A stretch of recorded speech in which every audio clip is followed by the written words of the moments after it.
तर लाडकी बहीण ही एक अशी योजना आहे जी राज्यामध्ये अतिशय प्रमाणात नावाजलेली एक योजना आहे आणि ज्या योजनेचा लाभ भरपूर महिलांना मिळालेला आहे आणि सर्व महिलांचे पैसे हे खात्यामध्ये जमा झालेले आहेत. पण बहुतेक महिला अशा आहे की त्यांच्या खात्यामध्ये पैसे न आल्याची बातमी प्रत्येक वेळेला समोर येत आहेत आणि त्या महिला प्रत्येक वेळेला कमेंटमध्ये सुद्धा सांगत आहेत की त्यांचे पैसे अजून आलेले नाही आहे. तर याचे एक नेमके काय कारण असू शकते ते सुद्धा आपण यामध्ये सांगितलेलं आहे. आणि जर तुम्ही आता नवीन फॉर्म भरलेला असेल आणि तुमचा जो अर्ज आहे तो कधीपर्यंत अप्रूव्ह होणार आहे आणि तुमचे जे हप्ते आहे ते कधीपर्यंत मिळणार हे सुद्धा सांगितलेलं आहे. तर चला व्हिडिओला सुरुवात करूया. तर लाडकी बहिणींना जे 5 हप्ते होते ते 5 हप्ते त्यांना मिळालेले आहेत. म्हणजे 7,500 रुपये प्रत्येक लाडकी बहिणीच्या खात्यावरती जमा करण्यात आलेले आहे. त्यासोबत त्यांना दिवाळीचा जो बोनस आहे ते 3,000 रुपये सुद्धा मिळालेले आहेत. तर काही महिलांना 3,000 रुपये ॲडव्हान्स सुद्धा त्यांच्या खात्यावरती जमा करण्यात आलेले आहेत. जर तुम्हाला हे पैसे मिळाले नसेल तर याचे कारण हे असू शकतं. कारण आता राज्यामध्ये भरपूर महिलांनी जे फॉर्म भरलेले होते ते काही पद्धतीने चुकीचे होते. म्हणजे ज्या महिला पात्र नव्हत्या त्यांनी सुद्धा हे फॉर्म भरलेले होते.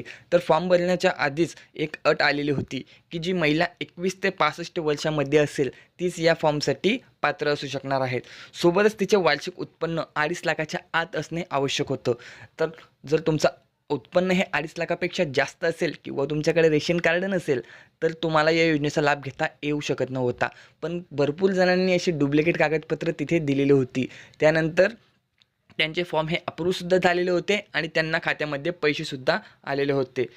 त्यासोबतच त्यांना इतर ज्या सरकारी सेवा असतात त्यांचा लाभ हा मिळत होता. म्हणजे त्यांच्या खात्यावरती 1,500पेक्षा जास्त रक्कम ही आधीपासून जमा केली जात होती. त्यामुळे काय झालेलं आहे की ते आधी लाभ घेत असल्यामुळे त्यांना ते पैसे हे मिळालेले आहेत. म्हणजे तरीसुद्धा त्यांचे काय झालेलं आहे की जे फॉर्म आहे ते अप्रूव्ह झालेले आहेत आणि तरी त्यांच्या खात्यावरती पैसे हे जमा करण्यात आले होते. मग त्यानंतर सरकारने एक आदेश जारी केला होता. मागे अदिती तटकरे यांनी सुद्धा सांगितलं होतं की ज्या लाडक्या बहिणींनी फॉर्म भरलेले होते म्हणजे ही योजना आहे ती फक्त गरीब महिलांसाठी होती. म्हणजे ही जी योजना होती ती गरीब महिलांसाठी होती. त्यांना आर्थिक बळ देता यावं यासाठी ही राज्यामध्ये योजना राबवली गेली होती.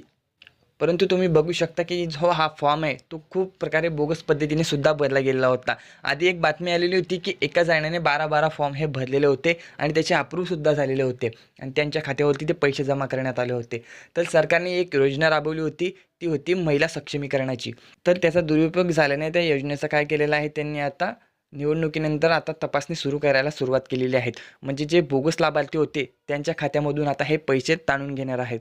जर तुम्ही या योजनेमध्ये बसत नसाल आणि जर तुम्हाला पैसे आलेले असेल तर तुमचे पैसे हे ताणून घेण्यात येणार आहे. म्हणजे जर तुम्हाला 1,500 किंवा 5 हप्तेसुद्धा मिळालेले असतील तर ते परत घेणार येणार आहे.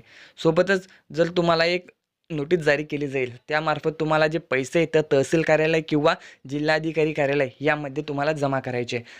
आता पुढचा प्रश्न म्हणजे तुम्ही या निकषांमध्ये बसत आहात तरीसुद्धा तुमचे पैसे न आल्याचे कारण काय झालेलं आहे की आता आचारसंहिता लागलेली आहे आणि आचारसंहितेपूर्वीच त्यांनी जो निधी आहे तो जाहीर केलेला होता की इतका निधी जाहीर झालेला आहे आणि आता ज्या महिला होत्या त्यांना हे पैसे मिळणार होते. पण काही महिलांचे फॉर्म अप्रूव्ह व्हायला वेळ लागलेला आहे आणि काहींनी आता नवीन फॉर्म भरलेले आहेत. तर त्यांना आता काय सांगितलं आहे की निवडणूक झाल्यानंतर त्यांची जी फेर तपासणी ती तपासणी केली जाणार आहे. त्यामार्फत त्यांना पैसे मिळणार आहेत. म्हणजे ज्या महिलांना नवीन फॉर्म भरलेले आहेत त्यांना निवडणूकच्या नंतर पैसे मिळणार आहेत आणि ज्यांनी आधी फॉर्म भरलेले होते व काही अडचण असेल तर अडचण हे चेक करणार आहेत. त्यानंतरच तुमचे पैसे खात्यामध्ये जमा होणार आहे. सोबतच अशा महिलासुद्धा आहेत की ज्यांना 4 किंवा 5 हप्ते मिळालेले आहे. म्हणजे त्यांना 7,500 रुपये मिळालेले आहेत परंतु 3,000 रुपये मिळालेले नाही आहे. तर यांना घाबरून जाण्याचे कुठलेही कारण नाही आहे. कारण ते 3,000 रुपये हा दिवाळी बोनस होता आणि तो दिवाळी बोनस तुम्हाला दिवाळीच्या अगोदरच मिळणार आहेत. म्हणजेच दिवाळीच्या अगोदर 1-2 दिवस अगोदर तुम्हाला हे पैसे तुमच्या खात्यामध्ये जमा करण्यात येणार आहेत. त्यामुळे तुम्हाला कुठलेही टेन्शन घेण्याची गरज नाही आहे. जर तुम्हाला बाकीचे हप्ते आलेले असेल तर पुढचे हप्तेसुद्धा तुम्हाला येणार आहेत. आणि राहिलेल्या महिलांना म्हणजे जे पात्र आहेत आणि अजूनपर्यंत त्यांचे पैसे मिळालेले नाही आहे त्यांनासुद्धा लवकरच पैसे मिळणार आहे अशी सुद्धा बातमी आहेत. तर राजनेत्यांनी आपले विचार यामध्ये मांडलेले आहेत की जे महिला पात्र नव्हत्या त्यांनी कशाप्रकारे फॉर्म भरलेला आहे. चला त्याची एक झलक. परवा पण मी एका भागात होतो, मी नाव नाही सांगणार, पण त्या भागामध्ये सगळा असा ऊस हिरवागार कांद्याच्या पातीसारखा दिसत होता. कारण यंदा पाऊस का बरा आहे. आणि आता ऊसाची शेती म्हणल्यानंतर सहज मी 2-3 महिलांना विचारलं, गाव ताई तुम्हाला मिळाले का लाडकी बहीण योजनेचे पैसे? आले ना, मला पण आले. म्हणलं ऊस किती जातो? जातो 500-600 टन. आम्ही मी ती योजना आणताना खरंच सांगतो, मी ते खुरपण करणारी आपली महिला असेल, मोलमजुरी करणारी माझी महिला असेल, झोपडपट्टीमध्ये राहणारी आमची महिला असेल, सगळ्या लाडक्या बहिणींनी आपल्या नियमामध्ये बसणारे ऑनलाईन फॉर्म भरलेले, त्याची छाननी झालेली आहे. ते सिलेक्ट का रिजेक्ट, अनेक फॉर्म रिजेक्टसुद्धा झालेले आहेत. असं नाही आहे की सगळेच भरले सगळे सिलेक्ट झाले नाही. जे सिलेक्ट झाले ते सिलेक्ट झाले, त्याच्यामध्ये कुठेही कटछाट होणार नाही. त्या सर्वांना पैसे हे चालू राहतात. तर ही जी माहिती तुम्ही नक्कीच बघितली आहे, तर ही माहिती तुम्ही बघितलीच असेल आणि तुम्हाला सुद्धा समजली असेल.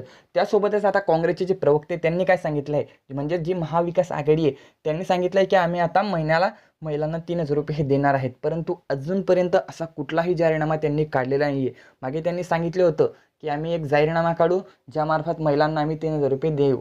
पण तुम्ही जर बघितलं जे मागच्या निवडणुका झाल्या त्यामध्ये सुद्धा त्यांनी सांगितलं होतं की आम्ही महिलांना इतके पैसे देणार आहे, किंवा इतर राज्यांमध्ये सुद्धा तुम्ही बघू शकतात. नंतर त्याचे काय कारण सांगितले की आमच्याकडे पैसा नाही आहे. म्हणजेच निवडणुकीच्या पूर्वी त्यांनी सांगितलं होतं की आम्ही तुम्हाला पैसे इतके हे देणार आहेत, म्हणजे महिलांना 1,500 रुपये, 3,000 रुपये, 2,000 रुपये असे पैसे तुम्हाला मिळणार आहेत. परंतु निवडणूक झाल्यानंतर, त्यांची सरकार स्थापन झाल्यानंतर ते महिलांना सांगत आहेत की आमच्याकडे आता पैसे नाही आहे, तर केंद्राने त्यांना पैसा द्यावा.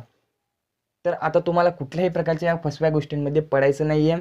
तुम्हाला ज्यांना वाटेल तुम्हाला त्यांनाच मतदान करायचं आहे आणि जागरूक नागरिक म्हणून तुम्हाला आता पुढे व्हायचं.